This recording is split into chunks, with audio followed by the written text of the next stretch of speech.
सांगपाडा शहरात एका व्यावसायिकावर हल्ला करणाऱ्या दोन्ही आरोपीला नवी मुंबई पोलिसांनी अटक केल्यानंतर आता तपासात त्यांचा काळा चिठ्ठा समोर आला आहे। पुणे येथून अटक केलेल्या दोन्ही आरोपींचे नाव संतोष गवळी आणि इम्रान कुरेशी अशी असून संतोष गवळी याच्यावर 3 गंभीर गुन्हे तर इम्रान कुरेशी याच्यावर 8 गंभीर गुन्हे विविध पोलीस ठाण्यात दाखल आहेत। याबाबत पोलिसांचा अधिक तपास सुरू आहे। गुन्हा आहे आपल्याकडे, तुम्हाला माहिती आहे 3 जानेवारी नवीन वर्षामध्ये आपल्याकडे सांगपाडाला एक फायरिंग झाली होती। जखमी राजाराम टोके जे एपीएमसी मार्केटमध्ये व्यापारी म्हणून काम करतात, तिथे भाजीपाला कचरा उचलण्याचं, यांच्यावरती 2 अनआयडेंटिफाईड बाईक्सवर आलेत आणि त्यांनी पिस्टलमधनं राऊंड फायर करून साधारणतः 5 बुलेट्स त्यावेळेस फायर झाल्या होत्या। याच्यामध्ये आपल्याकडे सांगपाडा पोलीस स्टेशन येथे 10/2025 BNS आणि आर्म्स ऍक्ट याच्या अंडरमध्ये गुन्हा दाखल होता। क्राईम ब्रांच सेंट्रल युनिट 1 दोन्ही याच्यामध्ये समांतर तपास करत होते। आमचे सेंट्रल युनिटचे PI शिंदे आणि त्यांचे जे PSI रेड्डी संजय रेड्डी यांच्या टीमला जी माहिती मिळाली, बेसिकली हा आपण जनरली प्रत्येक गुन्ह्यामध्ये तांत्रिक पुरावे वगैरे विषय आणि चर्चा करत असतो, पण याच्यामध्ये कुठलाही तांत्रिक पुरावा नव्हता। हा गुन्हा अतिशय सेन्सिटिव्ह असून केवळ आणि केवळ हा ह्युमन इंटेलिजन्स वरनं आपण गुन्हा उघडकीस आणलेला आहे। याच्यामध्ये 2 आरोपी, टोटल आतापर्यंत 3 आरोपी निष्पन्न झालेले आहे। पहिला आरोपी जो आहे गवळी संतोष गवळी, याला आपण 10/1/2025 रोजी पुण्यातून शिवाजीनगर इथून एका हॉटेलमधनं ताब्यात घेतलं।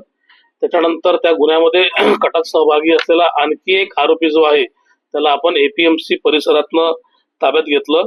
त्यानंतर जो मुख्य आरोपी, याच्यामध्ये कुख्यात आरोपी आहे, मुख्य म्हणण्यापेक्षा कुख्यात आरोपी जो बाईक्सवर आणखी होता इम्रान कुरेशी, जो रेकॉर्डवरचा आरोपी आहे, ज्याच्यावरती याच्या पूर्वी सुद्धा रॉबरीचे, डेकॉयटीचे आणि मर्डरचे आणि आर्म्स ऍक्टचे भरपूर गुन्हे आहेत दाखल, साधारणतः 8 गुन्हे यापूर्वी दाखल आहेत। असा आरोपीला पकडणं जिकरीचं होतं, कारण आपलं वेपन जे आहे ते रिकव्हर झालं नव्हतं। त्या आरोपीला सुद्धा आपण 13 तारखेला पुण्यातील खेड शिवापूर एका लॉजमध्ये लपून बसला होता, तिथून ताब्यात घेतलं आणि नंतर त्याच्याकडनं गुन्ह्यात वापरलेलं वेपन सुद्धा हे जप्त करण्यात आलेलं आहे।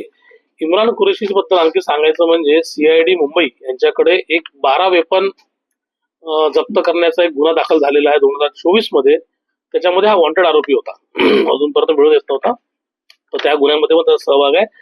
जो संतोष गवळी आहे, संतोष गवळी याच्यावरती सुद्धा यापूर्वी 3 गुन्हे दाखल आहेत, मारामारीचे, गॅम्बलिंगचे। मात्र 2007 रोजी APMC पोलीस स्टेशनला मर्डरचा गुन्हा ह्या गवळीवर सुद्धा दाखल आहे।